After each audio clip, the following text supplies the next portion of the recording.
if you get 2 fucking tries, if you did in a real competition, if a good athlete IQ card carrying athlete took that into a competition, they would be risky in that first one. They would overreach. They would not leave that workout without knowing their threshold.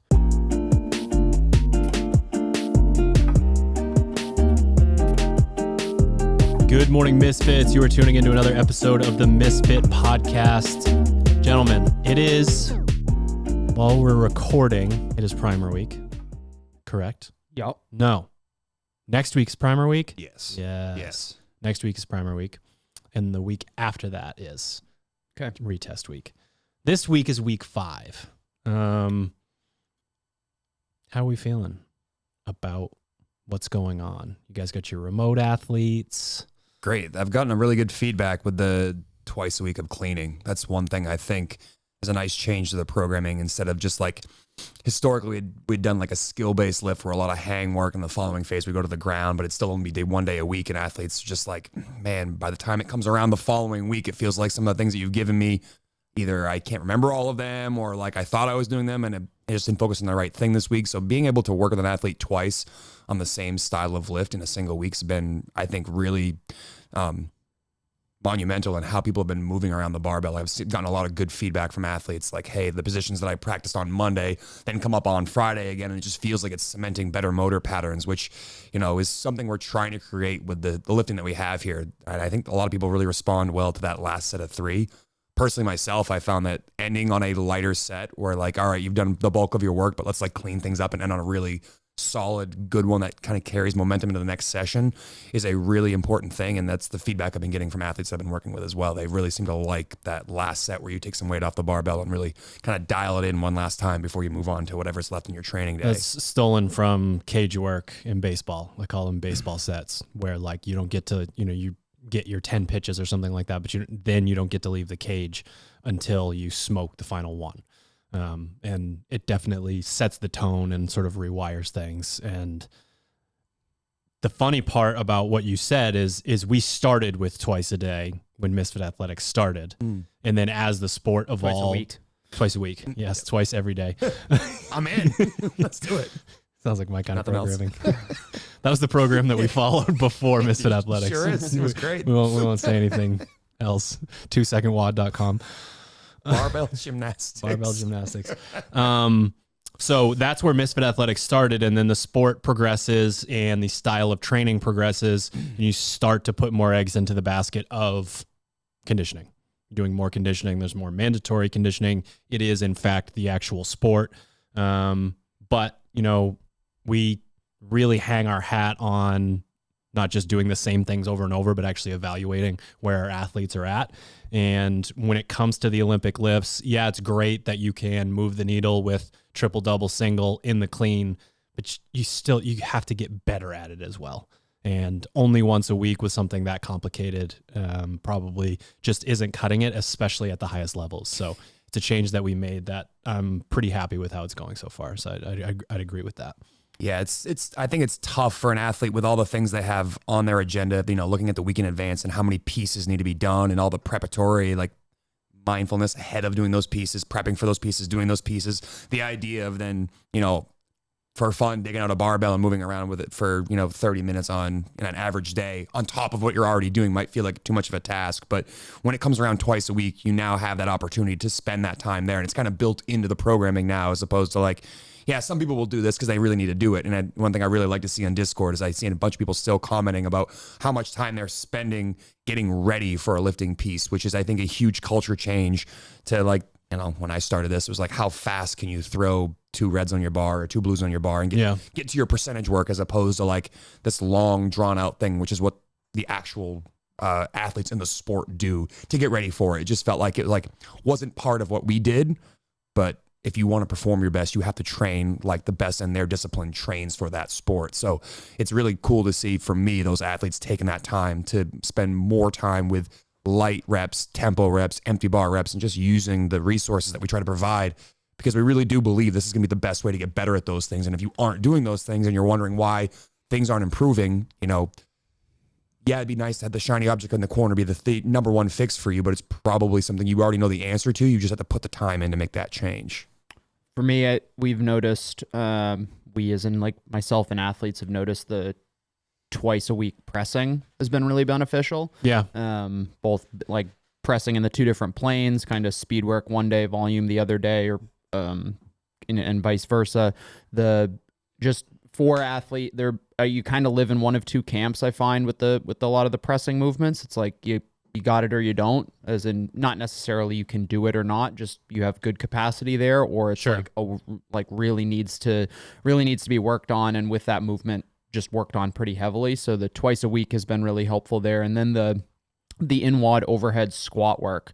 I think that since we asked athletes to actually find 1 rep max's accurate information in phase 0, whereas, in previous years we would have said like, nobody knows their 1 rep max overhead squat. We have to base it on a snatch. Everybody knows their 1 rep max snatch. Right. Fewer athletes know their 1 rep max overhead squat. We had the benefit of having that lift done in quarterfinals last year, so a lot of athletes got that data, but phase 0 telling people like, hey, we're going to use these numbers, and then lo and behold, phase 2 comes around. We are using the percentages based on that number, and people are benefiting from it because we can actually get athletes to take a really heavy barbell out of a rack, overhead squat it in the middle of a Metcon, and get comfortable moving weights that they otherwise, might be prohibited from because they can't physically get it off the floor into an overhead position, and partially because they don't know what their actual capacity in the lift itself is. Actually, is a interesting point too, the fact that we have the phase 0 and people have those actual numbers to work off from, because this is a discussion point I have with my remote athletes when they come around. Like a couple of them that competed at the CrossFit Games this past season did not do phase 0, so they don't have some reliable data like, hey, what's your 2K time, what's your 5K time on various machines and equipment and pieces. And as a coach and as an athlete, I would encourage you that if you don't know that information, to maybe sub that in one day and actually put yourself up against one of those tests. You have more accurate data, so there's less guess and check when it comes to your training. Like, if an athlete comes to me and they told me I haven't hit a 2K PR, like Holly is a great example of that. Like for years, knew what that was going to feel like and sort of like danced around the IDs. Like I could about do this. And every single time I was like, if you don't know your 2K, you should go and do it. You should go and do it. And then lo and behold, he's been dealing with some injury stuff, so he can't train maybe all the pieces that he wants to do. And he's like, you know what? Fucking put this on the back burner long enough. I'm actually going to do a 2K. And he PR'd by like, I don't know, something stupid, like 25 seconds because he had never put up himself against that. Now that he's been training like this for so long, and for so long, it was just guess and check. And again, probably some good training, but you want every ounce of the effort you put in to be at the paces and the stimuli that you're actually looking for there, instead of guessing and checking and maybe throwing away 25% of your training just because it was, I'm figuring things out, as opposed to like 100%, this is moving me in the direction I want to go. You guys hit on something that I think is a really important concept in two completely different areas, which is, I think, proof of concept that it's a thing. When it comes to the pressing, it's challenging because a lot of the athletes that are on the side of quote unquote, I can't do this, carry that mindset into the movement itself. And then not only are they not pressing very heavy weight because they haven't before, but they're just not really putting the effort in that it takes to move the needle. Yeah. That creates this massive wedge and this widening gap between the athletes that don't feel that way, especially with something like speed work. You go into it, maybe you like the movement, you get really aggressive with your pressing, and now you're just creating this massive gap between other athletes because not only are they weak in the movement, but they're also sad about it, which might be the reason they're weak in the movement, that sort of thing.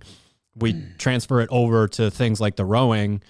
The best athletes in the world are executing their daily workouts at these speeds, or maybe even lifting heavier weights in Metcons, and that wedge is there again. They're just creating this. You can't catch up because the training that you're doing is not at that same level. So even though you're improving, when you are executing at a really high level, a lot of the gains are kind of exponential. In CrossFit, people are weighing a similar amount. So if I've got 400 pounds on my back and I'm repping it out, and you've got 300 or whatever, you can think about just sort of the stimulus change of what happens there. Just to touch back on what you said about taking that time when it comes to warming up for the Olympic lifts, it's with the Olympic lifts, it's not just, am I ready to do this, like it is with everything else. You know, the deadlift is probably the simplest one. And then you've got pressing and back squats. And like, we want blood flow and we want all these different things, but the movement itself is just this pattern that check, check, check, check, sort of down the line. With the Olympic lifts, if you're not priming yourself to move like really cleanly and understand where you're at and what you're working on while you're warming up, that's when the session can get super fucked up. And there's been sort of an odd coincidence. Most of the days that Caroline is doing her clean work, I'm upstairs and I can see out over while I'm doing my like maffetone work or whatever. And the biggest change that I've seen in her is not just that her sessions are going really well and it's really technically sound, but she's down there with the 9 o'clock class, like off to the side and cleaning almost the whole time. And, you know, it's eggs in baskets and how you get, you know what I mean? That's how you get that. So, I mean, we do that. We see that happen at the affiliate level with the clean work, like team Misfit affiliates, including our own, are following the clean work for this phase. And there's a lot of sets. We have like the wave structure where it's like 5s, 4s, and 3s. We're now into the 3s, 2, 3, 4, 3, and 2. And we just see, like, as athletes, obviously we're a little bit more constrained with the class structure, but once we get athletes warm, the warm-ups are always very similar as far as the positions that we hit. We force athletes to go through like the tempo pull stuff as well before they actually start putting weight on the bar. But we always see folks like, people in general, again, kind of culture shift, have gotten a lot better about taking the positional warm-up seriously. Like you're saying, it's not like, great, you have blood flow, activation, like everything's firing, but if your movement pattern sucks, it doesn't fucking matter. But, well, I mean you're tell me being I'm wrong. honest, but you're Tell me absolutely I'm right. wrong. No, you're right. So but like at the affiliate level, when we see a lot of times like that first wave isn't quite as crisp and clean, and it's just like, and then we go back to the second wave where the weights come back down a little bit before they climb back up, and people tend to smooth out kind of as they go. And that's a pretty common thing where it's like halfway through the session, things start to feel good.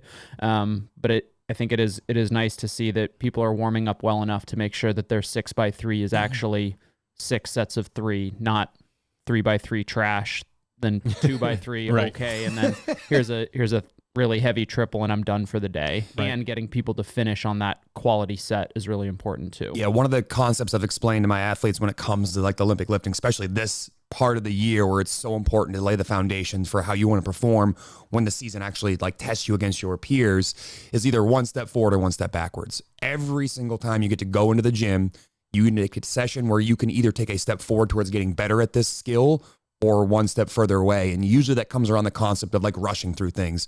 If you are, like you said, got blood flow, activation, you start to get the hang of it. And when you feel like you're just starting to get the hang of it, you already load up the barbell.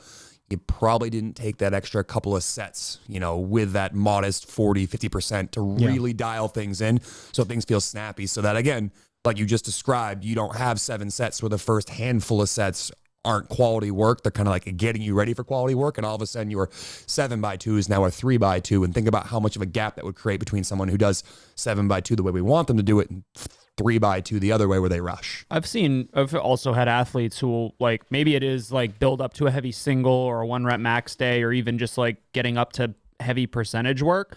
And I see what's on the bar and I can tell that they're like, they're getting up there for sure, but the movement pattern is not there. Like, hey, take the weight up, like start over. You need to start over your warm up because you've now warmed up with this movement pattern. You're past the percentage point where you can actually make any meaningful change. You need to take weight off the bar and re-warm up. Like that, everything you just did, let's forget it. Let's restart. Start back at the empty bar or something really light and build back up from there. And that's usually, people don't like to hear it, but it usually results in, or it's usually try to communicate that at the affiliate level. Like, skill unlocks your strength. If you aren't skilled enough, it doesn't matter how strong you are. We've seen that time and time again, both with athletes at the highest level and with the affiliate members. You have definitely have people in your gym that are significantly stronger than people who lift the most in the Olympic lifts, like who have raw strength numbers that are high and above what they can actually lift. But because they don't have the skill, or maybe they haven't had the time to put in, haven't put that time in yet, the 10,000 hours to get that skill level up, their skill's not there. So they can't unlock that strength. So all this, it's like balled up inside of them, but they can't access it just because they haven't figured out how to move correctly so they can use that to their advantage. It's so rare to see a high skill movement performed well and have the person have it as a weakness. It's very rare. And True. That's where the gift of like, I'm going to become obsessed with this and lift more weight than the stronger person. It's fun. Yeah, it's a cool concept, and it's fun for me as an affiliate coach to be like, listen, like, and I don't mean this to dog on you at all, but like, look over there at this person over there. I know that you can lift more weight in the squat and the deadlift than them, but how come they clean more than you? And they're like, I'm like, why? It's frustrating. Like, I'd love to be able to do that. I'm like, we need more light reps. You make the most change in the way that you're going to get better at this lift, somewhere between like 60 and 80%, somewhere in that range. Like, don't be tempted to live on the high end of the ranges. So like the Team Misfit programming, as we get later into the phase, you have like a range of like 5%. And those athletes that are still like adamant they're not getting stronger, it's like, stay on the lighter side. And it feels like it's the wrong idea, but it actually is the right idea because it's going to fix the way you move so that you can catch up. And then when that finally does happen to someone and something clicks, like they move their feet for the first time or they learn how to actively pull under, they're like, holy shit, that's a game changer. It's like, good. You get that one concept, start stacking those wins over and over again. And next thing you know, you're passing that person beside you that you were frustrated because you're stronger, but they have bigger lifts than you. I say the last thing that I want to reference before we get into today's topic about what's going on within the phase is addressing some of the comments of people who think there's potentially too much of the pressing and sort of overhead position stuff. And there's a few different answers to this. And I guess the best place to start is when we are writing a program for you guys, we are presenting the most ideal scenario. So one thing that can happen is like we came out with the new warm-ups and cool downs structure. Here it is. This is how we think everybody should warm up. And some of the feedback that we got was like, I can't do all this. And that's okay. But we are doing too many athletes and customers a disservice by not presenting the best possible option. So when it comes to the pressing, let's say you don't have the time to really go into it and to have the prehab, rehab, and the warm-ups and the flushing and the rest day mobility work and, I was going to say ROMWADs, pliability sessions. Like if you don't have the time to do that, then maybe it is only one of those days. Or maybe now that everybody has the week in advance, you click through and you see where this could become an issue. There is absolutely nothing wrong with that, especially at the hatchet, masters, and teen level. If you're doing that program and you think that some of the suggested volumes just a little bit high for you or inappropriate, it is 100%. It's not just okay. It's beneficial. It's a good thing. So don't get bogged down in what we present as the most ideal scenario for you. Really try to think about what's best for me. Now, it is our goal to take as much guesswork out of that as we can.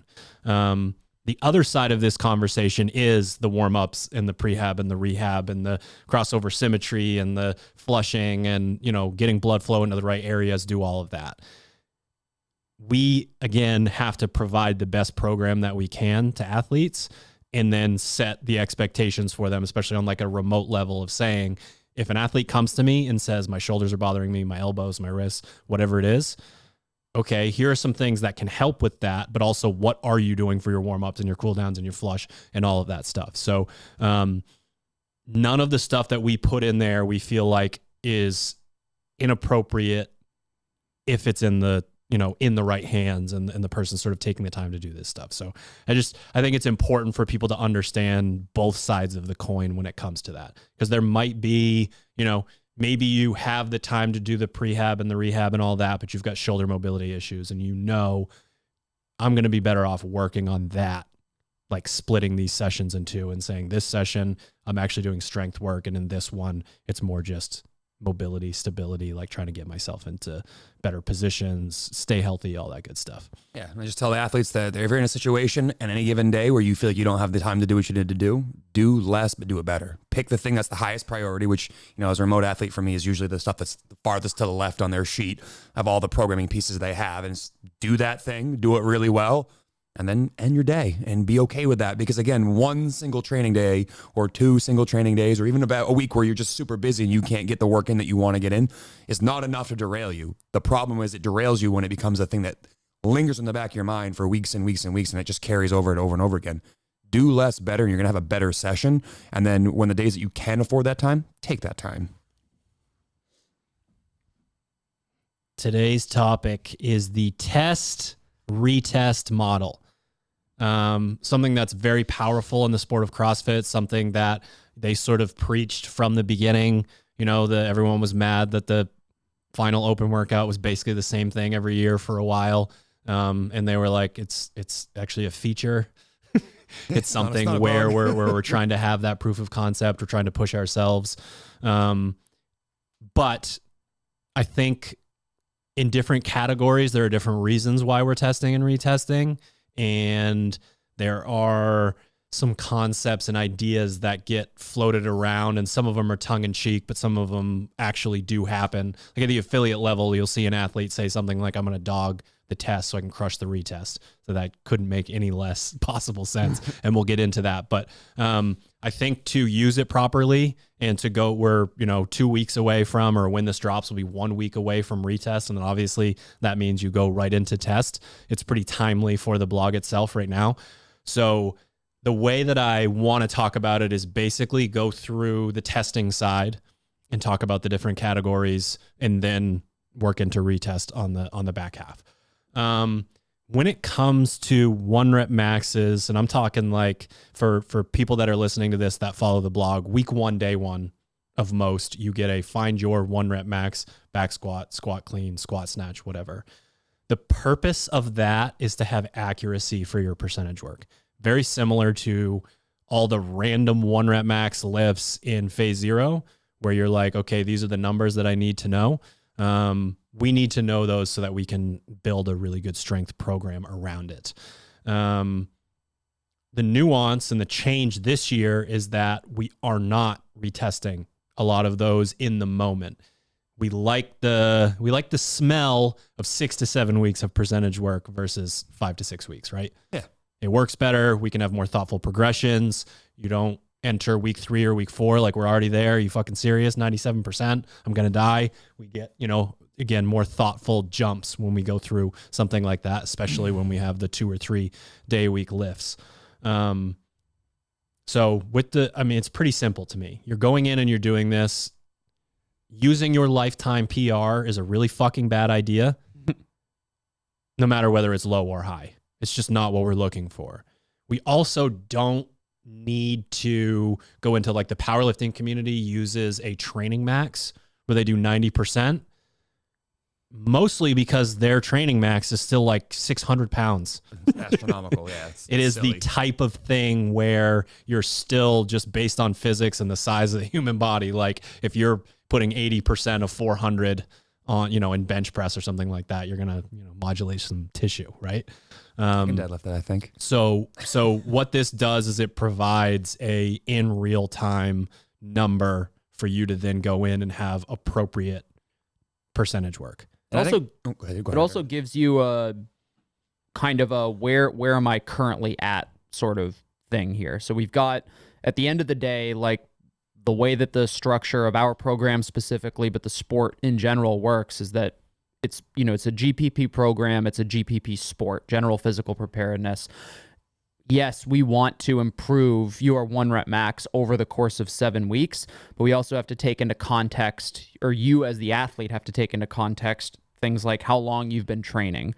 For me personally, like I'm coming up on almost 2 decades of training. So thinking in 7 week chunks is no longer like a tenable thing for me. That's not to say that I won't like improve over those 7 weeks, but the odds that 3 months later, when I haven't maybe done really heavy squat clean percentage work, that I can actually hit that 1 rep max that I retested after 7 weeks is probably not the case. It's probably the case that my new like everyday heavy single maybe has gone up 5 or 10 pounds. You know, everybody has that number when it's like you see a lift where it says build to a heavy single or find a 1 rep max.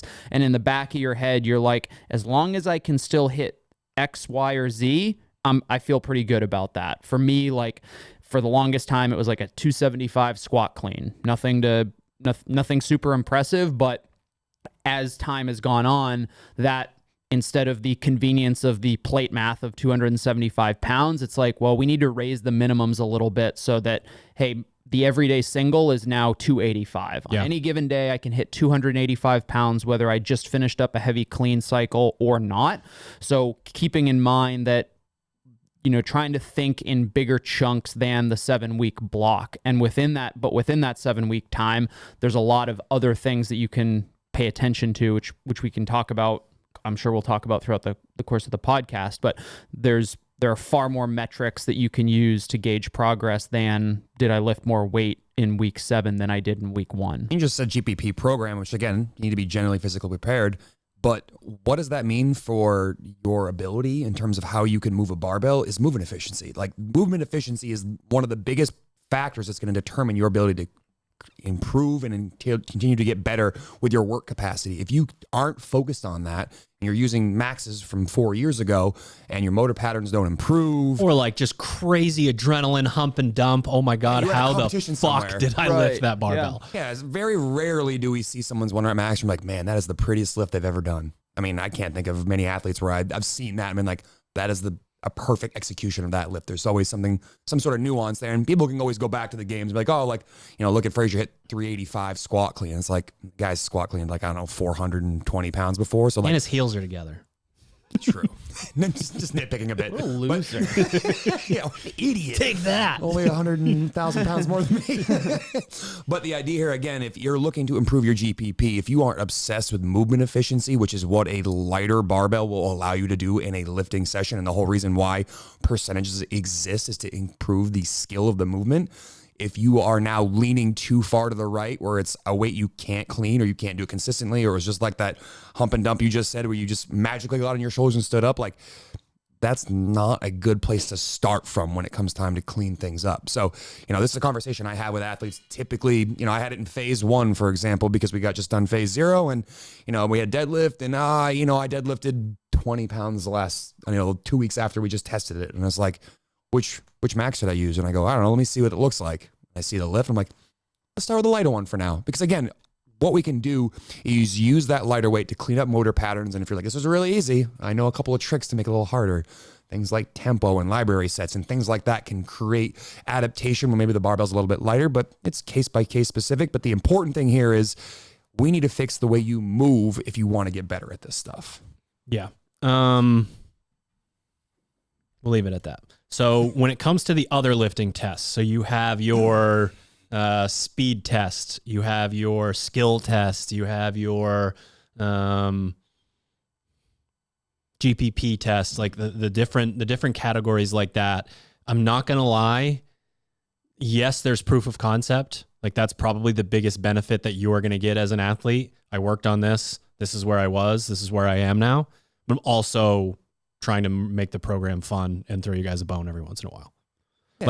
Like you going in and getting to get hyped and excited about this session at the beginning, I think gives you a lot of momentum and goodwill towards the movement and sort of the pain that you're going to endure after that to then retest afterwards. Yeah. And one thing I'll say to athletes in that regard is like, hey, don't be upset because you were looking around at everybody else and you're like, my score was this much less than everybody else. It's like, you should be excited by the fact, change your perspective on this and be like, fuck, I get 6 weeks to get a lot better at this stuff. And maybe this is where I was now, but it's not where I'm going to be at the end. Also very obscure. So like you coming into the gym bragging that your 9 rep max pause, one eye shut clean is whatever 225. Congrats. Somehow that means even less than your actual 1 rep max. I think again, kind of putting the bigger picture into context here. It's like we have high CNS lift plus three other categories for just lifting alone. Yep. Right. Then we have conditioning pieces. There's 2 CrossFit-y ones, 1 monostructural style one. So we're creeping up on nearly 10 test and retest pieces. When it comes to kind of picking, like as the athlete, I don't necessarily, especially as like my remote athlete, like I don't expect them at remote athletes to PR all of those. And 2, well, I'm the one who's giving their programming, but I'm not necessarily going to put eggs into all of those baskets. Right. In a lot of instances, you already know what they're good at. What do they need to improve if there's on? a GPP deadlift phase, like, sorry, Tony, your 700-pound deadlift at 123-pound body weight is absurd, but you get to overhead squat, not deadlift. Sure. Sort of thing. But they're like, as an athlete, maybe if you don't have that remote coach, it's okay to say to yourself, like, oh, I see the skill or the GPP lift is the back squat. I already back squat a house. It's probably not necessary for me to put a lot of eggs into this basket. Oh, look, here's an optional piece that is more important. Let's shift a little bit of focus here. You're not throwing away the test and retest on that thing. You're just identifying the fact that we are trying to create a well-rounded program all year round. And what that means is, assuming that you have some strengths and some weaknesses, there are going to be times when you do not need to put eggs into the baskets of something that you are already good at, and maybe need to put eggs in the other one. Very true. I'm gonna skip ahead one. This is Unbelievable. We need a hat for Sherb and I that says Hunter on it. Like, I'm about to put my Hunter hat on right now. You start swearing at people? Yeah. Get a little fired up here. You don't want that hat. If you got 2 Nobody fucking wants chances that to hat. do a Metcon, if you got 2 chances, you're going into a competition and they're like, we're going to do this bad boy twice. Yeah. You get to figure out what's going on here. Sandbag the first one. Take I'll fucking 8 kill you. points in the first one. But hold on. So the joke is that, again, a lot of times it's tongue in cheek, but like, I'm going to cruise in my test. I am going to work hard, and then I'm going to crush my retest. Don't fucking do that. I'm just going to just don't. It's not a good idea. But the open comes around, and athlete IQs, we crumple them up, we throw them in the trash, we kill them. I got rid of that. I don't need it anymore. I was done with it. Ask if my weightlifting shoes the right size for this box jump workout. I need they're heavier for the assault bike. Yeah, that's better. Yes. That's better. Really change plates for the bar facing burpees. 65 2.5-pound plates on each side. People How in should this I load my barbell for in this this one rep moment max clean? will Load say it with your head. Load the it with your first time I'm going to do this workout, I'm just going to feel it out. You know this one. Oh yeah. Oh, yeah. Happens every year. I'm going to feel this one out. Now, sometimes they are crazy enough to tell me that. That's when I get really upset. And then other times, or maybe I get more upset in this other scenario. I don't know. It's a lot of upset here. But it's pretty obvious that they didn't go hard in it, because they're like, oh, I'm going to do it again. It's not a big deal. If you get 2 fucking tries, if you did in a real competition, if a good athlete IQ card carrying athlete took that into a competition, they would be risky in that first one. They would overreach. They would immediately find out. They would not leave that workout without knowing their threshold. They just wouldn't do it. Yeah. And maybe in that scenario, you just nail it. Like, you underestimated yourself. You went really hard, and you were able to do that the entire time. The mindset you need to have when it comes specifically to Metcons and intervals is, I get 2 tries at this. So I'm going to go in and really give it hell in that first one. It makes more sense to be a bit more cautious, because you have information not only about the test, but then about the 5 weeks in between of working on it to execute on your retest. That makes way more sense. You get 2 chances at testing something, and the only way you're going to find something out is by going in that direction.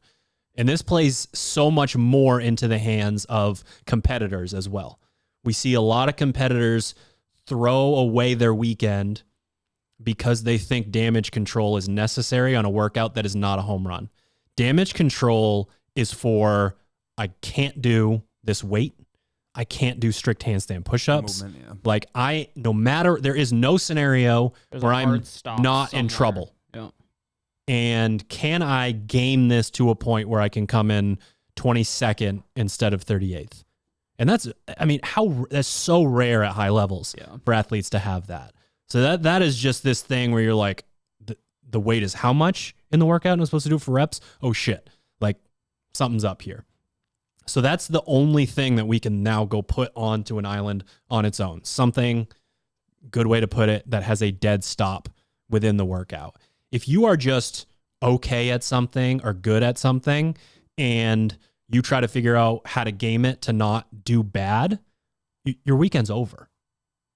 You have to score a lot of points in basically every single event to sort of have the type of weekend that you want to have. You have to take chances in those workouts no matter what. So the idea that when we are practicing how to test, every program talks about training and testing. When we are practicing how to test, knowing that you can't ever sandbag a workout in competition, bringing that into the gym when we're asking you to test something is the opposite of what we're looking for. Our version of test and retest exists to give you the opportunity to set your hair on fire and learn something about your upper end capacity, not sandbag it to know that I can go a little bit harder next time, but still have no actual concrete knowledge of where my threshold is.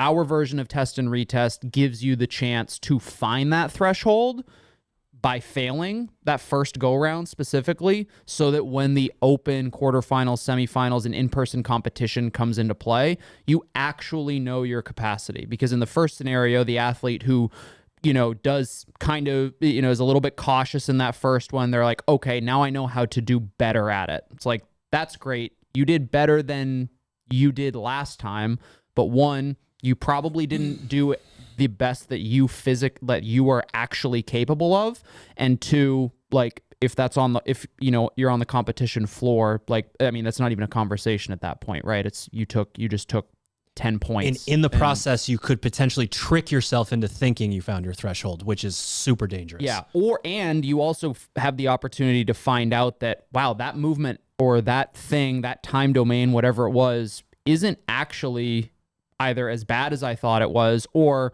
turns out all the work that I've been doing on X, Y, or Z has actually put a dent in this weakness, and now I need to update my capacity, what I think of as a weak movement, or, turns out 40 muscle ups in a workout is actually pretty doable for me. That's not the number where I'm like, fuck, now I need damage control or something like that.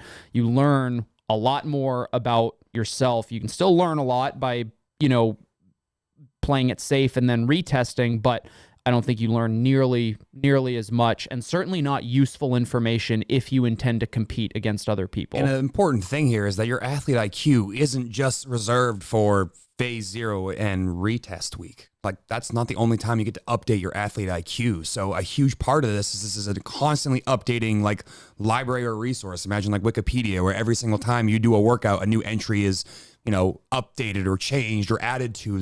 Volumes are added to this database of information. And how would you know your information is accurate if you haven't figured out what that line is? And again, we talk about creating a wedge between you and your fellow competitors. If you're always playing it safe and you just do a workout with, let's say it's got 40 muscle ups on it, you just said, and I can always do 5, but you never try to do more than 5, how will you get better than doing 5 every single time? Or how will you know where that line is? Or how will you know, what used to be my 5s for a repeatable set can now be 9s? Well, if you always do 5s, how are you going to jump from 5 to 9? It's not going to happen. It's not going to happen until that one day where you're like, all right, I'm going to try a set of 7 to start this workout. Maybe I get 2 sets of 7 and impress myself. And then I know next time that maybe 6 is my repeatable set. That type of iteration is what we want an athlete to do throughout the entire season. And you can't do that if you play it safe. Yeah. And I'm just in my mind, I'm thinking about the athlete ego coming into play here and not wanting to crash and burn and then go into Discord and say, this was my score. And you aren't your score. Well, you're your score at semifinals of the games. You know what I mean? Like there are so many athletes who fucking mop the floor in semifinals in the games that get pissed off about getting their ass kicked in October. And it's funny, it's good. I want that competitive. I want that fire. I want that competitive spirit. But like really locking in on that early on in the season it's going to render this stuff pointless. There's not going to be any point right there. Like put in the score where you get your ass kicked and then go wait till retest, or more importantly, wait till, they turn the lights on. Yeah, redirect that frustration, and instead of being pissed about what you didn't do this time, ask yourself what can be better next time, or where can you put additional effort in. Maybe you didn't warm up enough, or maybe you thought you did enough practice ahead of time for the skill level of the workout and you didn't. You need more effort there. So I think instead of just being, stewing in the negatives of like, I'm slower, I'm not as strong, I have a worse score, I don't want to put in Discord, put that shit out there and be like, I learned 1, 2, and 3, and I'm going to make sure I do 1, 2, and 3 next time it comes up. And then you have the right to be like, all right, like I still have work to get done, but I improved because I thought about these 3 things 7 weeks ago. And then when it came back up 7 weeks later, I did those 3 things and I found out that I got a little bit better, but I still have room to grow. We got to workshop the bitch work tests a little bit because they pull basically all 3 concepts that we've talked about. You guys can tell me what you think is most important about it, but accuracy for percentage is in play, right? We know that, we've used the cube test, for example. These are 4 minutes, there's 4 minutes rest. How does that compare to 3 minutes with this much rest? Whatever. So knowing that you have a baseline set can inform the rest of the phase for you. Proof of concept, super important. Those things are fucking rough, man. Machine sessions are rough, and knowing on the piece of paper, on the screen, whatever, that I am getting better is going to put you in a better mindset to continue to improve. And then there's also, you get 2 tries. Like the threshold thing is there. So I think it's all 3 of them. I mean, I don't know if you guys think it's an athlete by athlete basis, what you're asking them to put in, but I feel like bitch work lives in the middle of these ideas and sort of pulls from different areas. I think it's unique in the sense that, kind of similar to weightlifting, you have pretty objective metrics that you can look at. It's the weight on the bar is the weight on the bar. The number on the screen is the number on the screen. But the benefit to that is that there's a lot more. People aren't, for the most part, adding, if you're going to go for a PR lift, it's going to be like, unless it's like I'm scraping the bottom of the barrel for that 1 pound, not to disregard those kind of PRs because they're important, but you can go like fractions of a second, which as far as effort goes may not equate to a whole lot difference. But I'll take anything, man. Yeah, exactly. If I can get. But there are still the subjectivity of like, how do I feel during these rest periods? How do I feel afterward? Is there a difference between my mindset going into this piece on a machine that I really dislike? And then I think the machines probably get the least amount of attention from a technique standpoint. There are a lot of really, really, really bad rowers and skiers in CrossFit. Like, holy fuck. Yeah. Like, I don't get it. Physics is actually pretty simple when we're just talking levers and whatnot. Wow. Yeah. Lean back as far as you can. I'm gonna lean back. I'm gonna use my big toe as a gas pedal, like in SpongeBob. Lay down and put the paddle in your mouth and just sort of oscillate a little bit. We're gonna take a video of that later and see you do that, Drew. I don't. Does it stretch that far? We'll find out. We can make that. It's gotta be like 6'12". You gotta put a little barbecue sauce on it though. If I'm gonna do that, we get some in the fridge. We'll be all right. Honestly, the only thing I'd add to the bitch work thing that's really nice about it, going back to the objective like data points, is the machine has a shitload of data points, and like there's an opportunity to learn a lot more because it's literally in front of you. There's no guesswork there with like, did I put my foot 1 inch closer on the bar facing burpee today and did that make it easier? Or was it the half turn that I did in the bar facing burpee, or was turning in 2 directions the entire time? Like, there's a little less of the guess and check work there. It's right in front of you. You can stare at it the entire time. So I like to have accurate information, and then I like for athletes to collect as much about that session as they can, from things like, heart rate, strokes a minute, RPMs, wattage, cals, split, all that information.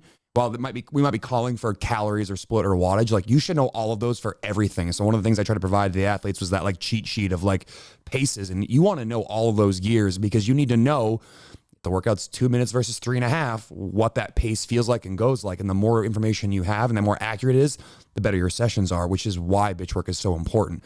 There is a skill element to it, but a lot of it is just like effort, which is one of the reasons why it really does move the needle.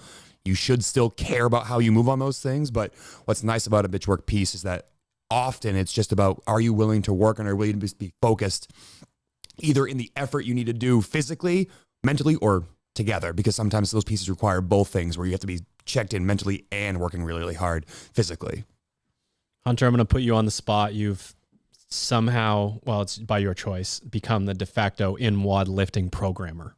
Okay. Any nuance there? Anything that, you know, we're heading into a retest. We've got another test the week after. Is there anything you want people thinking about when they're going into these tests? Well,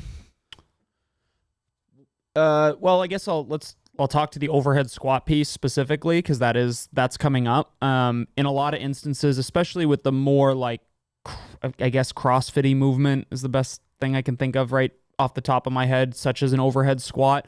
We're more likely in the sport to see kind of like the standard fixed weights that we might be used to seeing, right. Like as far, you know, a clean ladder, a clean workout comes out in the open every time. It's 95, 135, 185, all those numbers. So yep. I try to pick a weight that's like, is this currently the capacity of like the majority of the community? And then is there a little bit of space for people who are good at the movement to separate themselves a little bit as well? The in-WOD, the percentage-based stuff in WOD, I think the nuance there is that essentially there's always a progression from either lighter weights for higher reps to heavier weight for lower reps in one direction or the other. Yeah. And the idea there is to just, it's a GPP concept. It's to just expose you to as many, you know, as wide of a range of weights that you could possibly handle, but in such a way that's personalized to you. Because we can't go with the exact same standardized list of weights that the open has. There's a lot of folks who aren't going to be able to overhead squat 225 for 5 or 10 reps or something like that. So the personalization piece is really important. But from the athlete IQ perspective, paying attention to where's the line? Am I comfortable hammering out sets of 20 overhead squats with 95 pounds, or am I more comfortable hammering out a set of 10 at 225 or something like that? Yep. You can identify where that, what that threshold is, and then kind of choose to attack it in the way that you want to, whether that training piece specifically or just kind of putting in your knowledge bank. Man, I really struggle at these mid-weight, mid-rep overhead squats. Oh, if it's a set of 3, it's really fucking heavy. It doesn't matter. I know that I can clean jerk, back rack, put this overhead, and I will be able to do this no matter what my heart rate is. Yeah. And that sort of information I think is useful in competition, because we saw at the MAC this past year sets of really, like, I think it was sets of 30 overhead squats, and Kelly and I talked about it and identified, like, in training, it was like, yeah, I did these overhead squats unbroken at 135 or whatever the weight was, and it was like, awesome. Execution time comes, the rep speed is a little bit too slow, competition moves past her, and it's right. like, okay, so unbroken is good, unbroken, but we held the bar overhead for 3 to 5 seconds between each rep, less good. So we have a point kind of to attack from there as far as like a weakness. Yeah. And then I think and then conversely, semifinals, or maybe it was regional last year, there was regionals. There was like a 225 overhead squat smack in the middle of the workout. It had like the burpee box chipper? jump. Yeah, it was a really chipper. long chipper. And it had just like a chunk, like a small-ish chunk of really fucking heavy overhead squats. Yeah, it was 10. Castro loved to do that too. Like, we did that at regionals in 2014. The last one ended with like 205 overhead squat. Rest in peace, Gabe. No rep. 600 times. Thank you to Gabe's judge allowing me to beat up regionals by like, I don't know, 1 point. Gabe had a good weekend. He had like a 60,000 point lead going into that workout. Those were actually reps too. That was the fucked up part. Like, hey, if you want to know what? You can't squat below parallel. Sorry. I don't know how you got here, but that was karma for every training piece that he won, where he was overhead push pressing. On wall balls? Yeah, on wall balls. All right, Misfits, just a quick break to shout out our show sponsors and hopefully save you a little bit of dough on our favorite products. And in this case, my favorite products. You can head to sharpentheaxeco.com this Wednesday, November 9th, depending on when you're listening to this podcast. The Sharpen the Axe Comfy Fall Vibe Collection is coming out. Is that what it's called? That's exactly what it's called. That's I'll have to check with marketing. Working title. Working title. 3 pairs of the brand spanking new, never before seen, improved Sharpen the Axe joggers. And I don't know what to call it. There's a khaki, a tan, a cream, if you will. There's something about... Let's just use all the ideas that have currently been presented for these products. Khaki, tan, cream, comfy vibe. There's something about them. The color, throw on like a black tee, black long sleeve, black hoodie, depending on where you live. Shirt and tie. Woo! Clean, very clean. I don't shirt and tie. I don't know about the shirt and tie, but we have those, and we have it's hoodie season, right? Sherb's the only one in this room right now not wearing a hoodie. Sherb runs a little hot. Sweaty right now. It's starting to get cold out there. It's hoodie season, so we got real comfy joggers. We've got a real comfy hoodie. Sharpentheaxeco.com. Use your favorite athlete code for the creamy fall comfy vibe. All right. Major point of this podcast is taking the guesswork out of your training. Similarly, we have a product we're super stoked on, something we talk about every single week on the podcast, but that is Proper Fuel. The supplement lines at Proper Fuel, we've got Hydrate, we've got Pre, which is your pre-workout with caffeine and without caffeine, and your Recovery are all supplements that take the guesswork out of your supplementation. So many companies try to sell you on products that have a little bit of the ingredient. They say it's going to make you better, but there's not enough. It's a lot of hype and not a lot of science. And the difference between them and Proper Fuel is that Proper Fuel is 100% evidence-based nutrition. Every single there is backed up with scientific studies, which means you have enough of the ingredient to get the purported benefits. So again, you can head to properfuel.co, use the code word Misfit to save on any order. And of course, we are brought to you by Misfit Athletics and Team Misfit Programming.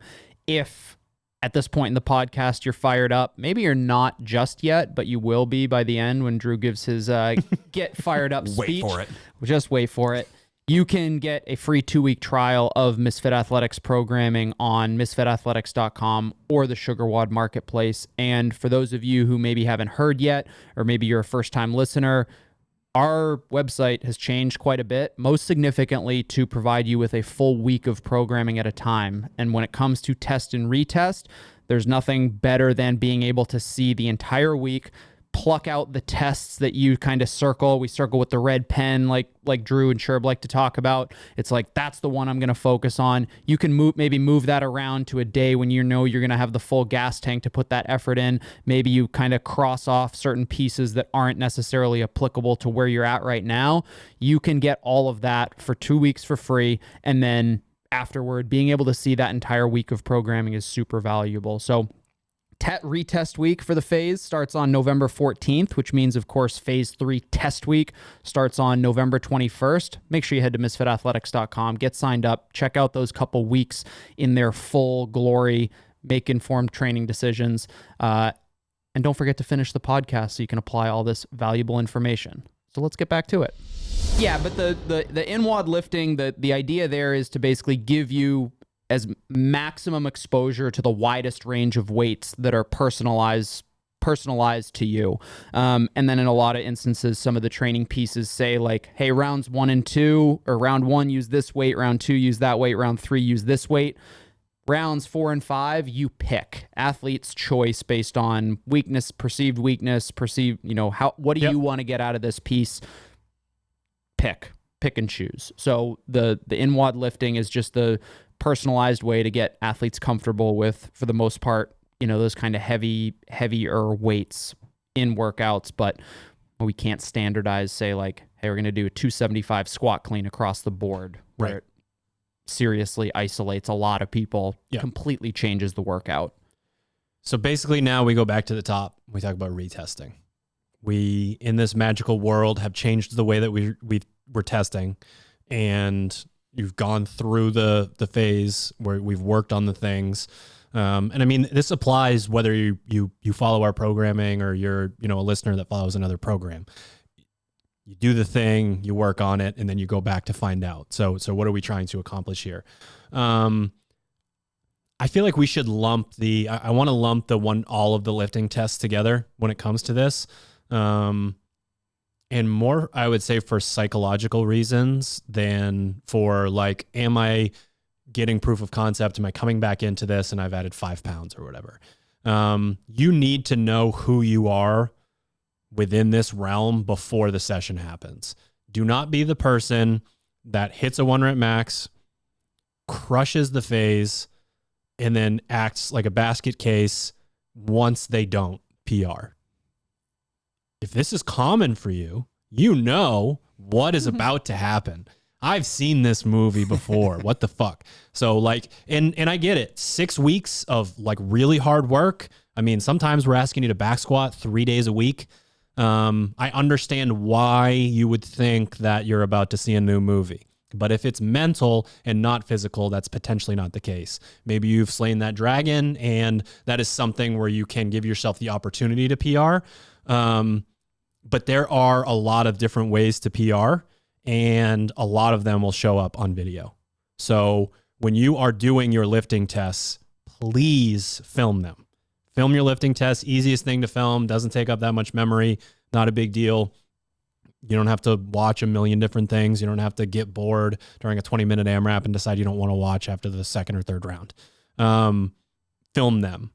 You can see how your technique improves. You can see your body language as you walk up to the squat rack. You can see how fast you stand up out of the hole in a squat, or how quickly the barbell comes off the ground in the deadlift, or if your butt shoots up or it doesn't shoot up. There are a lot of ways to PR and monitor progress.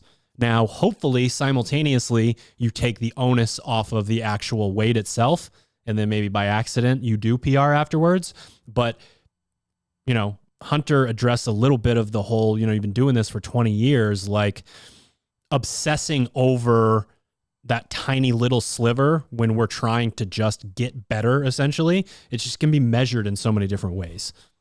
Yeah, the thing that I would like to do in that circumstance, if you have an athlete who's filmed kind of the week 1 and week 7, it'd be like, look at a point at which you now see that technique breakdown that maybe it happened at 80% in week 1, but now held steadfast until 90% this week. Yeah. That is 10% better that you stayed efficient at, which, again, talk about like an open or quarterfinal workout, and they make you do double unders, toes to bars, and ascending squat cleans. What's more important? Is it the fact that your 1 rep max is huge? That might help some, but being able to repeat the same motor pattern over and over again at higher and higher percentages is what gets tested in our sport. Yes, at some point you may face a ladder where it'd be nice to be the strongest person in the room. That is great.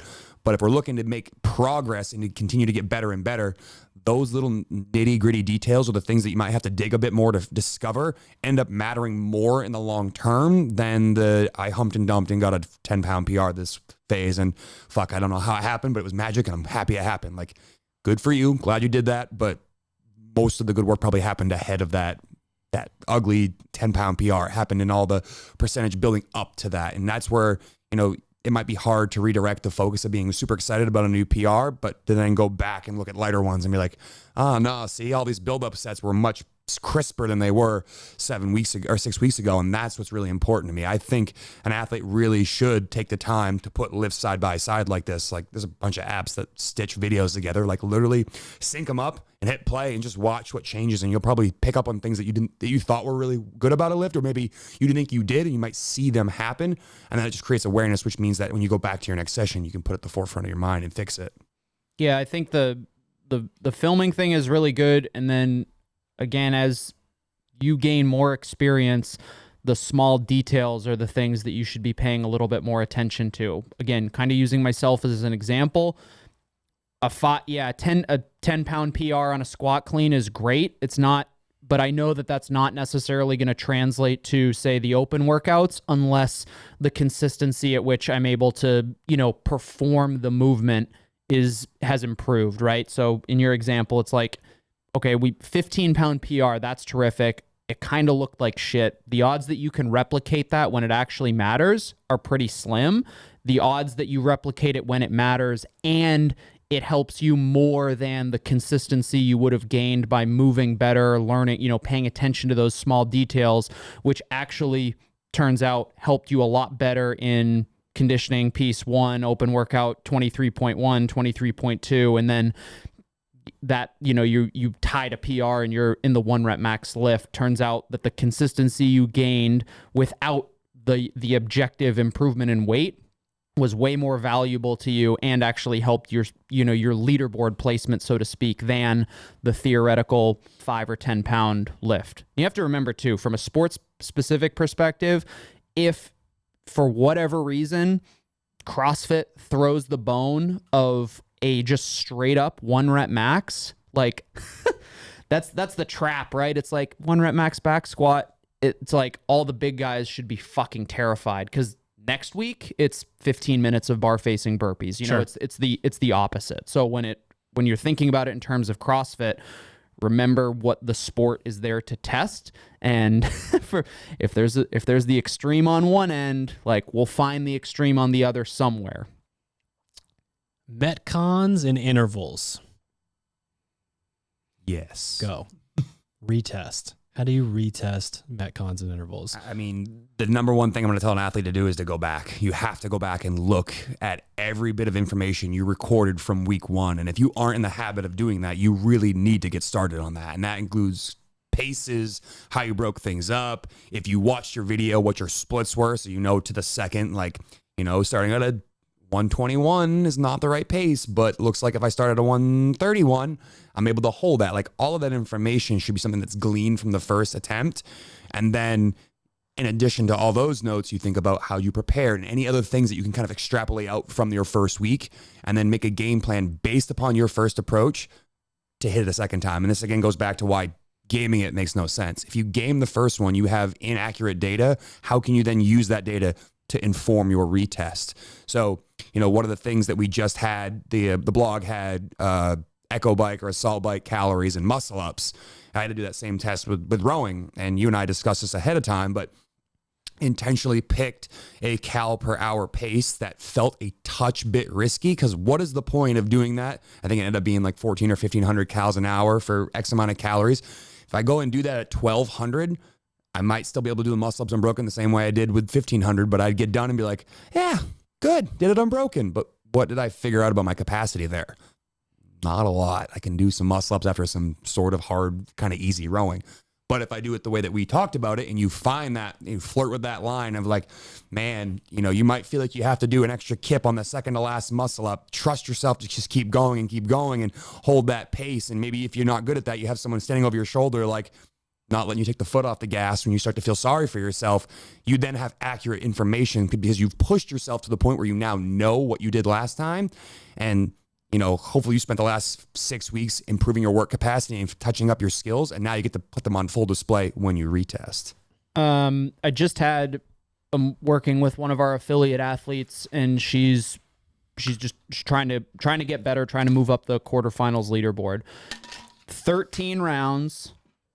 Strict handstand push-up, double under. This was an affiliate workout from the other week. And I came out of the office and I watched her. We talked about it. The prescribed was 5 strict handstand push-ups. I was like, I think 5 will be okay to start, but you will run into a brick wall that is more akin to like a test than a good training piece. Yeah.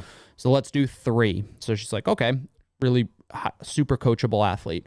I sat down, grabbed the whiteboard, and I just recorded split times. You got 13 rounds. Like it was the perfect piece to record that information. I was like, here's how long round 1 took you. Here's how round 2, round 3, blah, blah, blah. Yeah.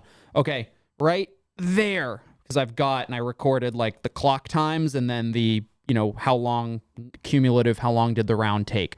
It's like, that's where you started to fall off. Right there. You fell off a cliff. That round took 20. Every round was within like 3 to 5 seconds. Up until that point, you fell off a cliff. You decided to switch to 2 and then 1 strict handstand push-ups. The rest of your round times were really tight. What do we learn from that? Well, I don't know. We've had an open workout where there's a chunk of 50 strict handstand push-ups. How does an athlete know how to attack that? It's like, here, I told her, I was like, take a picture of the whiteboard. humor me. You'll probably Yep. never look at it again, but it'll make me feel good. Take a picture of the whiteboard.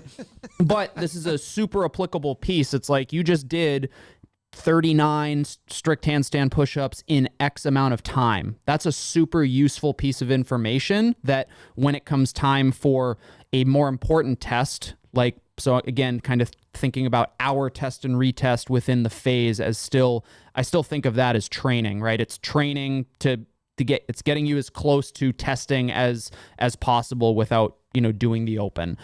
You learn about that information, you record, you film yourself, you record your round times, your splits or whatever. I think that's a super useful way to assuming that you actually, go out and are maybe you're a tiny bit reckless or you're not doing I'm going to play it safe and look at how beautiful my splits are sort of thing. It's like, let's find that point where things fall apart. And in a lot of instances, there's a very specific movement we're looking to test. And you as the athlete, it's like, where does it fall apart? Okay, how can I push that? Can I push that point to where it should fall apart to later in the retest, or is that just where my capacity is at right now? But a lot of different ways. That's just one kind of example as to how you can use the test and retest to show your improvement, but maybe more importantly, use information that you have for competition, like events that matter, quote unquote. Yeah. I feel like there are probably moments like where listeners are like, oh, the Misfit guys want me to take notes again. Fucking put another tick mark on the board. But I think back to, I feel like I remember this even being old enough that it wasn't even on a forum, that it was in a magazine. What are those? Cheat codes for video games. Game Shark. Gotcha. Yeah. Yeah. Like having that information just changed everything. Right? You had to wait for the game had to be out long enough for the people to figure it out, or the cheat codes to leak, or whatever it was. I can play this level of Tony Hawk's Pro Skater as Elmo right now. Like, fuck yeah. You would play Tony Hawk as and Elmo. what's crazy is you could be the author of the cheat code to become Elmo in CrossFit on your own. Where are we going? Fuck. This slaps so hard with me. You write the forum, you write the magazine. Every single time you exercise, you write this stuff down. So that means that I'm here, another athlete's here physically. We're a carbon copy of what's capable from like a cellular level.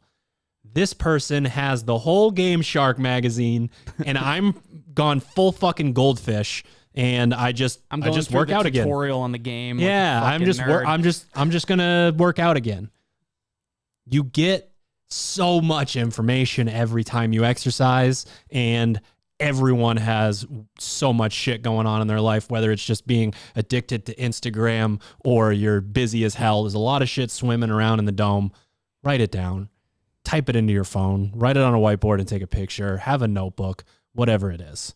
Like, there's just no point, especially like if you're coming in and you just want to get fit and you want to be healthier for longer, whatever, do your thing. But man, the like at the end of the day, the best athletes are doing that. If you don't want to do that, yeah.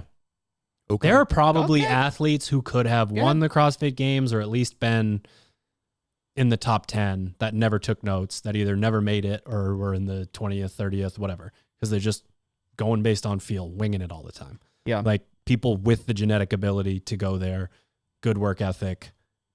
What is this combination of movements that I've only done 700 times? The odds that you're good enough to perform at your best without doing that is pretty low. Like, sorry, that applies to myself too. That's just how it is.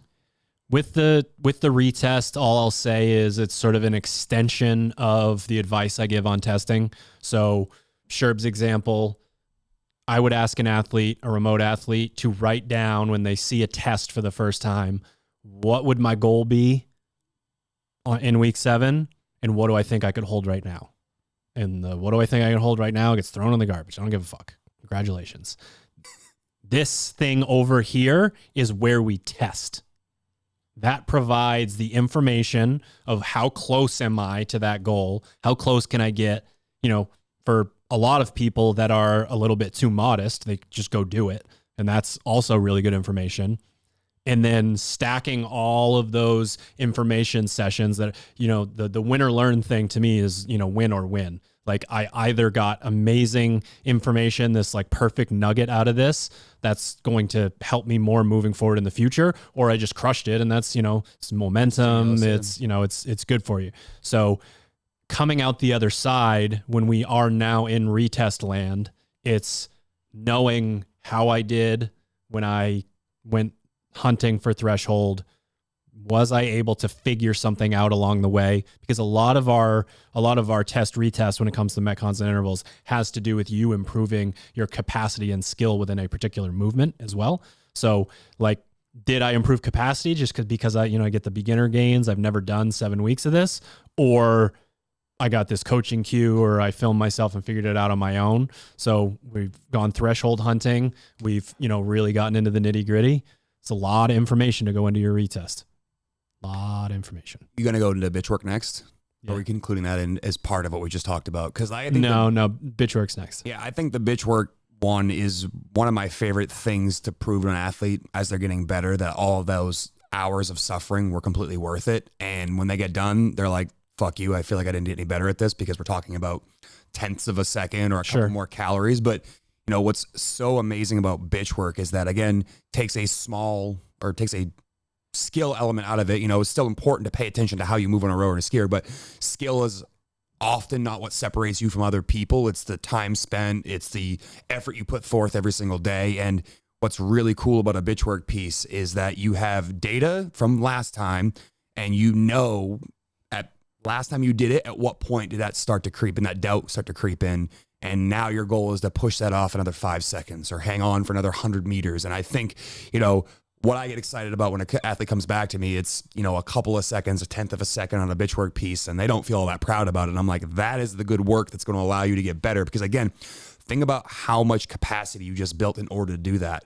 A cube test where you get 2 more calories per interval might not feel like a monumental improvement, but that is consistency across 16 minutes that for you didn't have last time. And you learned a lot about yourself throughout these last 7 weeks. And that type of information is what then gets carried forth into other pieces. How hard can I go on this rower when I, like think about the open workout years ago that started with 60 calorie row. Like I learned that I can hold 1,100 calories an hour and then get right off the rower and go right to the next thing and get right to work. Like that type of information is super impactful when it comes time to be tested in the part of our sport that actually matters, when you're getting compared against other people in the open, quarterfinals, semifinals, and games. So I get really excited about small gains there. And I think that other athletes need to understand and have a perspective change when it comes to that. Like small improvements are huge when it comes to bitch work.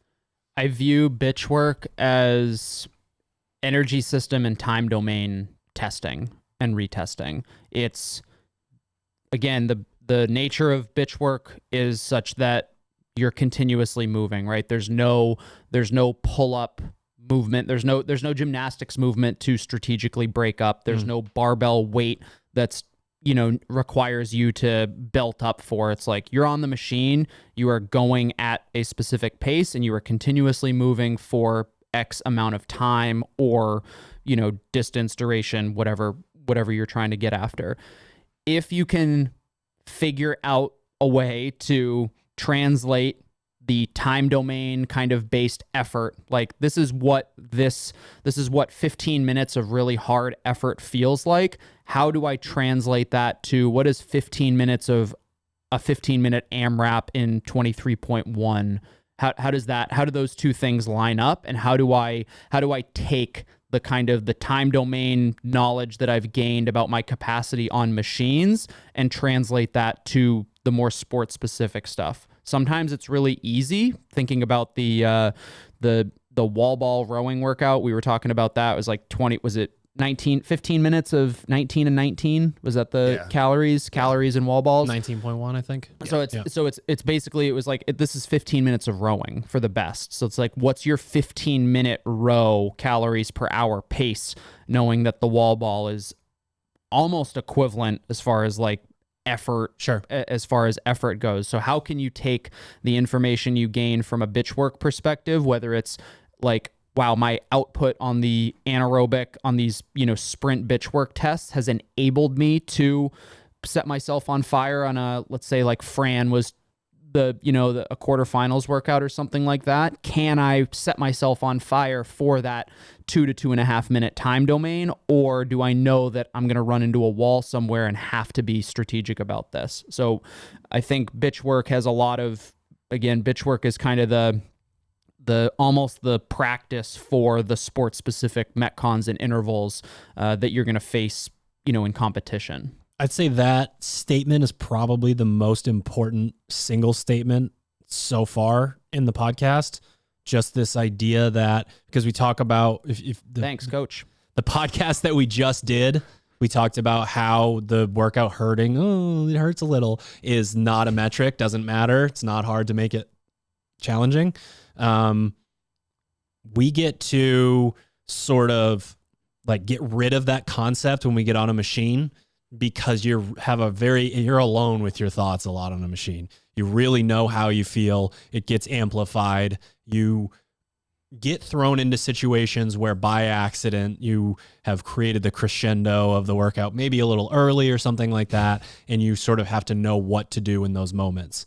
And when you get bogged down in the gamification, when you're in a competition and you're going against other people and you're either, maybe you're going at their pace or you've chosen to try to beat one single person, and you get lost in, I don't know, just details that aren't that relevant to the best score that you could put out there. That's when you need to be able to ask yourself, how bad is this compared to the whatever rowing cube test? How bad is this compared to, like, everyone has their worst nightmare bitch work session that they see come up on the blog.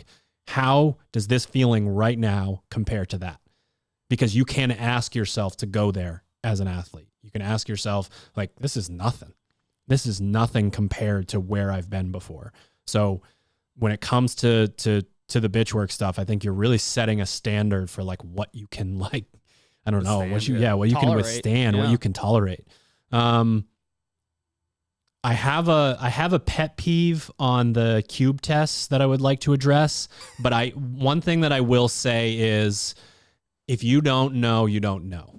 So sometimes you go into a test and you've never done anything like it before. So when I see you improving as your energy goes away, I'm like, what the fuck is this? But you might have just undershot yourself or something. Right. You might continue to demand more of yourself round to round. And hey, as a coach, tip the cap. I can't believe I got more calories in that third 20-second sprint than the first one. Niceties are over.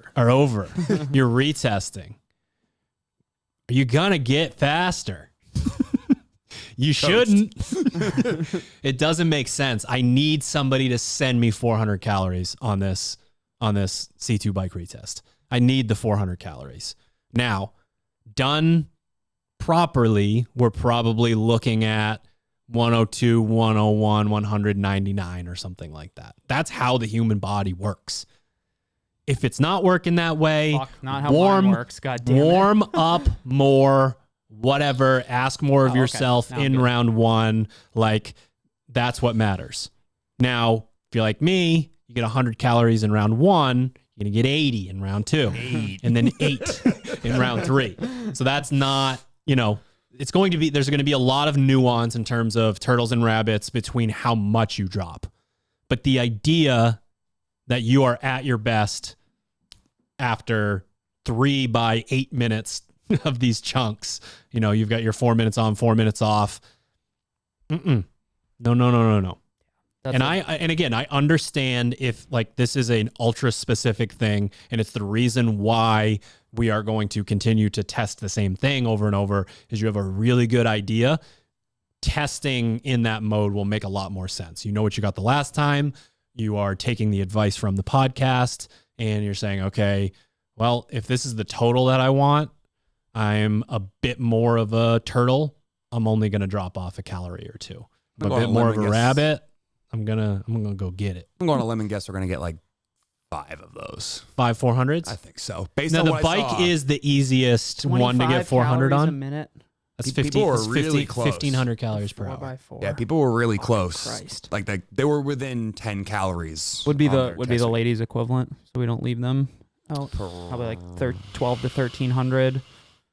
Yeah, I mean, that would be 20 cals a minute. So I mean, probably we close to ask 20, for, 80. and often we ask for 90% essentially. Yeah. That's the, but 90 calories across would be cooking. that'd be a lot. And the issue there also is a lot of outliers based on body type. True. Men have body type plus too much testosterone. What's that Women, like? when it comes to that, you Levers see and some of body the weight. scores, and like a someone with the longer levers on the female side sometimes put up men's scores, and you're just like, wait, what? Like, what am I looking at here? So that range is probably pretty high, and probably closer to 80%. Yeah, like I was gonna say, like 350-ish would be the. In that range.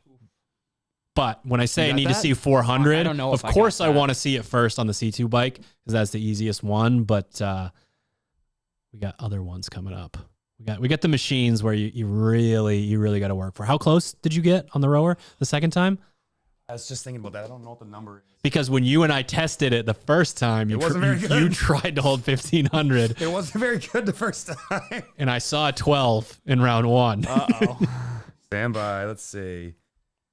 Oh, I got 343 the first time and 373 the second time with a 96, 95, 90, and a 92. So the C2 bike? this is a row. Bro. Yeah. I have not gotten to do the C2. I think I just run and row the rest of my life. Cro-Magnon man doesn't get to get on the bike and Come on. drive his gigantic Fat frame boy. down into the pedals. Ain't nobody skinny these ain't nobody days. asking for your cube test Traverse score on the your bike body shirt. through space like a grown-up. Well, turns out he's on the air runner this phase, so Yeah, It's that lovely. tracks. You guys should try it. That tracks. nah, I don't think I will. We've sort of already covered it, but when it comes to I think there is a ton of nuance in retest when it comes to in-WOD lifting, because these heavier weights, it's not always heavy weights. Sometimes it is higher rep, but typically we're testing heavier weights that are appropriate inside of a Metcon, a test that we would see. And it's like a niche. It's this very special sector of the sport that we need to get better at, that people need to address. But when you are auditing what happened in your retest, you've almost already done it in this scenario. And when you're going in to audit it, progress is progress. And if it's already a wheelhouse thing for you, if I'm remote coaching for you, maybe you don't even do the retest. I don't really care that much. And if it's something that really needs to be done, if it's the thing that we've circled on the calendar, then again, progress can be measured in different ways. And just knowing that I am catching up, that I'm continuing to chase who's out in front of me, and I am, closing that gap down. What the in-WOD lifting also does, and what retest can do for you, is everybody has a weight in a Metcon. For example, like let's say it's a thruster. It's a 15-minute AMRAP, and there's a 95-pound barbell thruster in the workout. The majority 95-65. The majority of athletes aren't going to hesitate very much at all to pick up that 95-pound barbell. They're probably not going to hesitate very much at 105, 115. Maybe we hesitate a little bit at 135, maybe a little bit more at 155. We start to get really heavy, and it's like, for a lot of people now, this is a lifting session, and we're trying to find that line where in the in-WOD lifting tests, a lot of times it's not necessarily can you hit it's not as much about the weight as it is what can you do to improve your score around that kind of workout. So the overhead squat piece, for example, this phase, it's not necessarily, for some folks it's going to be can I maybe do these sets unbroken, or maybe I take one fewer set later on in the workout. But for a lot of folks, it's how hard can I go on the other elements of the workout and then be confident that I can pick up this kind of moderate and or heavy weight and move it as if it were that 95-pound thruster. It's about creating a kind of a comfort level with weights that weren't necessarily comfortable for you before. Because like we said, in the, at the highest levels of competition, the difference in the hesitation to pick up that 205 bar to overhead squat it is probably it could be the difference in, on a semifinal floor between 5 and 10 places. Like, it's a handful of seconds in that hesitation to pick up a weight. And then, across maybe the longer workouts, it's just what's your comfort level with these kind of moderate weight barbells, where some folks think of it as that's heavy. Other folks think of it as, no, that's a Metcon weight. Yeah. And that's like from a programming standpoint, one of the like newer, sexier things is this workout where we do some CrossFit-y stuff at the front. We run down to the end of the line and we've got heavy overhead squats or heavy deadlifts or heavy cleans, whatever it is. It's that final thing right there. And again, it is niche. It is, a small percentage of the sport, but it can make or break your weekend pretty quickly. Yep. So you better how many weekends have we seen historically that end because of the final movement in the final workout on the final day? I mean, so many athletes' dreams are either like propelled to I've made to the place I want to get to, or completely decimated based on one single thing at the end of a long, hard weekend. So we talk a lot about the bitch work pieces, monostructural work, being the lowest barrier to entry when it comes to improving your athlete IQ. Like you look, set tells you everything you want to know, especially if you're wearing a heart rate monitor. Like it's all that information is right up there. You're likening it to being in a hospital is kind of weird, but you get the monitor, you got, all of the stuff that you're wondering about what's going on is right there in front of you. And even if you're lazy, you can probably go back and hit the old memory button and scroll down through and find your session at some point to refer to another one. I would say test retest is level 2. We've got lowest barrier to entry, and then we take one step up and we're in this test retest model because most people pay closer attention to the score and then get a direct comparison delivered to them. Hopefully your athlete IQ is, maybe step 3, and the in-between matters just as much, all the stuff that you work on between testing and retesting. But it's this is opportunity to once again level up on your athlete IQ. I can tell you right now, I know really fit people with really low athlete IQs, and they would be a lot better at the sport if they had a higher one. So it's not just about you being like, oh, well, they're saying I have a low athlete IQ because I'm not fit or something like that. That is not the case at all.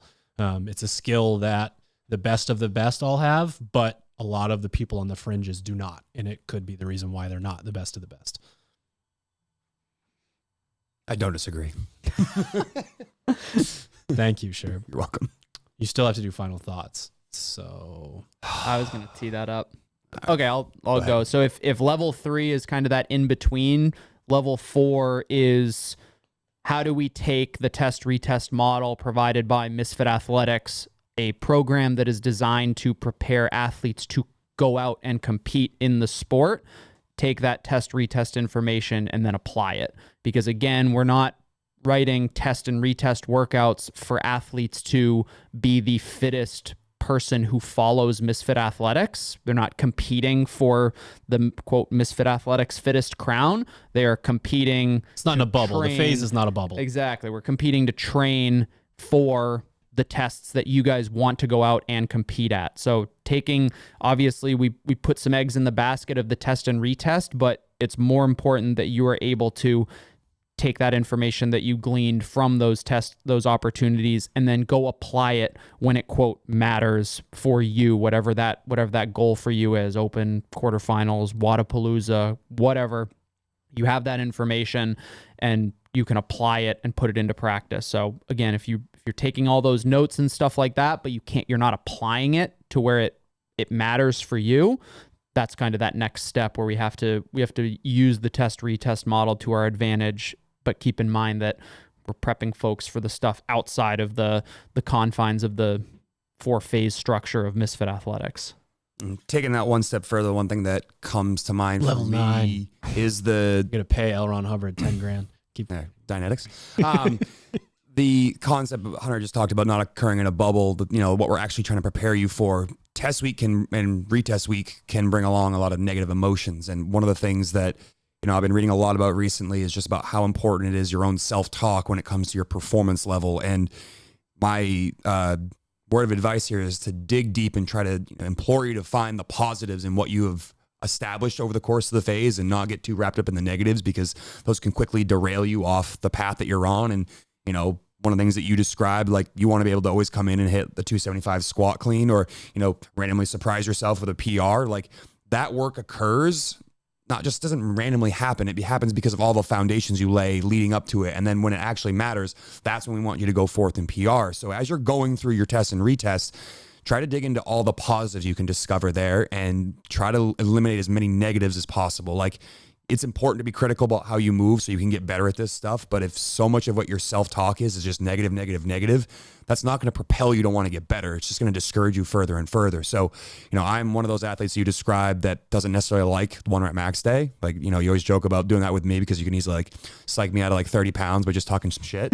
And then like randomly, like just PR in a random, you know, affiliate class or competition. But like, it's really easy to talk yourself out of performing at your best. So if you can get in the habit and the culture of always finding the positives, and when you're testing and retesting, you're going to be propelled to want to do better and to find more things that are good about what you've done for the day. And that again is going to be positive fuel that's going to carry you forward, as opposed to just thinking about all the things you aren't right now.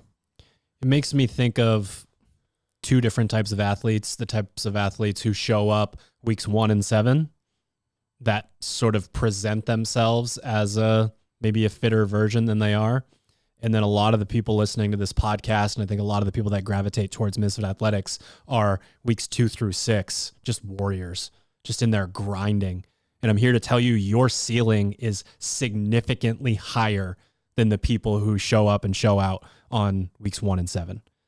Like, you connecting the dots from that block in the middle, like I dig and I show up and I do what I'm supposed to do, to how you test, is the fittest person that exists in this scenario. It's not the person that tries to find a way to stay somewhat sort of motivated and skips a bunch of stuff for 5 weeks in the middle. It's not that person. So there is the silver lining to obsessing over and maybe not doing so well in that test retest for a lot of athletes is, I know you to be the humble athlete that grinds in the middle, and you have a much greater potential than the showman for sure. My actual final thoughts, I'm going to keep super simple. I put this podcast 1 week before retest and 2 weeks before test on purpose. I'm not even really going to give final thoughts that aren't just, please use this information. Use this information from like a technical standpoint, like you took notes and I'm going to try this instead of this. Use this information to get excited about retest and test. There's a lot of nuggets in here, and I think continuing to build on and educate you guys to get the most out of your training is only possible if you then go in. You know, they call the people that just read books and don't put anything into practice mental masturbation. Like, it's just this thing, this perpetuating thing over and over, and then we're not going out into the world and doing it. So thank you so much for listening to this podcast, but for the love of fucking God, like, go get after it. Use the information that's there. In the words of Most Def, also known as Yassine Bey, don't talk about it, be about it. Peace. Outro. That was great. I thought that was the end. That was it.